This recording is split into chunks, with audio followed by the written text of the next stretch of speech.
क्या है भगवान विष्णु के वराह अवतार की कथा, किस दैत्य का किया था वध?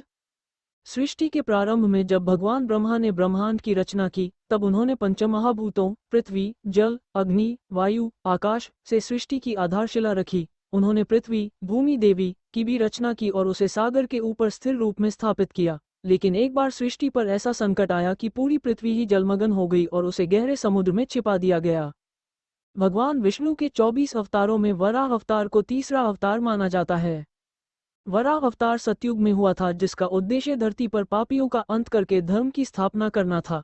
अपने तीसरे अवतार में श्रीहरि विष्णु ने वराह का रूप धारण कर दैत्य हिरण्याक्ष के पापों से पृथ्वी को मुक्त कराया था और पृथ्वी को रसातल से निकाल वापस अपनी जगह स्थापित किया था। पौराणिक कथाओं के अनुसार भगवान विष्णु का ये अवतार भाद्रपद मास के शुक्ल पक्ष की तृतीया तिथि को हुआ था, इसलिए इन दिन को अब वराह जयंती के रूप में मनाया जाता है। आइए जानते हैं वराह अवतार की सारी कथा को विस्तार से। दरअसल वराह का मतलब होता है शुक्र। इस अवतार में प्रभु मानव और शुक्र दोनों के रूप में पृथ्वी पर आए थे। इसमें भगवान का शरीर मानव का था, लेकिन उनका मुख शुक्र का था। वराह अवतार की कहानी शुरू होती है मरीचि के पुत्र कश्यप मुनि से। एक बार शाम के समय मरीचि के पुत्र कश्यप मुनि भगवान की पूजा कर रहे थे, तभी उनकी पत्नी और दक्ष प्रजापति की बेटी दिति काम इच्छा लेकर उनके पास पहुंची।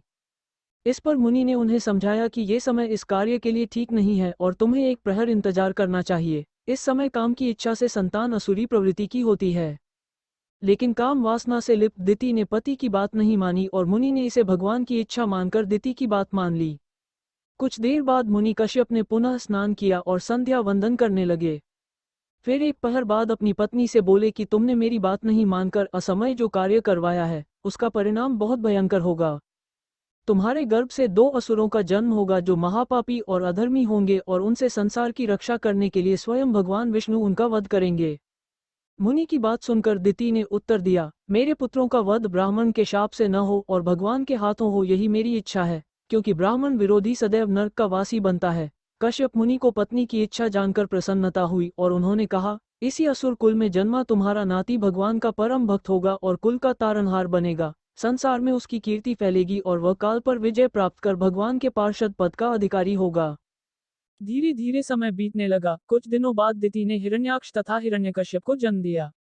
ये दोनों बचपन से एकदम अनाचारी और असुरी प्रवृत्ति के व्यक्ति थे, जो ऋषि मुनियों द्वारा जारी पूजा पाठ में विघ्न उत्पन्न कर उनकी पूजा में विघ्न डालते थे। आगे चलकर इन्होंने पूरी पृथ्वी पर आतंक मचाना शुरू कर दिया और भक्तों पर जुल्म ढाने लगे।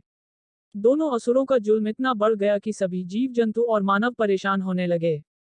हिरण्याक्ष तपस्या करके ब्रह्मा जी से वरदान प्राप्त करता है कि उसे कोई देवता, मानव, राक्षस या पशु मार न सके। वरदान पाकर वह अजेय हो जाता है और तीनों लोकों में आतंक फैलाने लगता है। एक दिन अपने बल का प्रदर्शन करते हुए वह समुद्र के देवता वरुण को युद्ध के लिए ललकारता है। वरुण उससे कहता है, तू मुझसे नहीं, स्वयं भगवान विष्णु से युद्ध कर, वही तेरे योग्य प्रतिद्वंद्वी हैं। ये सुनकर हिरण्याक्ष और भी अहंकार में आ जाता है और भगवान विष्णु की खोज में निकल पड़ता है।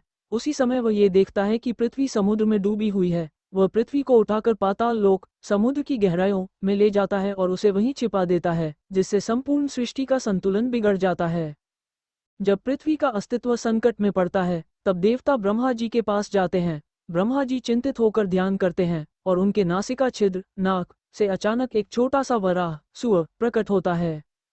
वो वराह पल भर में विशालाकार रूप धारण कर लेता है, इतना विशाल कि उसके शरीर से सूर्य, चंद्रमा, पर्वत और आकाश के मंडल ढक जाएं। ये थे स्वयं भगवान विष्णु, जिन्होंने वराह रूप धारण किया था।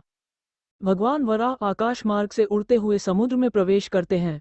वहां वे पाताल लोक तक पहुंचते हैं और भूमि देवी को खोज निकालते हैं, जो भयभीत हो चुकी थी। भगवान ने उन्हें अपने 2 दांतों, वराह के दांत, पर उठाया और जल के बाहर लाने लगे। तभी हिरण्याक्ष उनके सामने आ जाता है और युद्ध की चुनौती देता है। भगवान विष्णु पृथ्वी को सुरक्षित एक स्थान पर स्थापित कर हिरण्याक्ष से युद्ध करते हैं। यह युद्ध कई घंटों तक चलता है, जिसमें देवता आकाश से युद्ध का दृश्य देखकर हर्ष और भय से भर जाते हैं। अंत में भगवान विष्णु अपने सुदर्शन चक्र और वराह रूप की प्रचंड शक्ति से हिरण्याक्ष का वध कर देते हैं।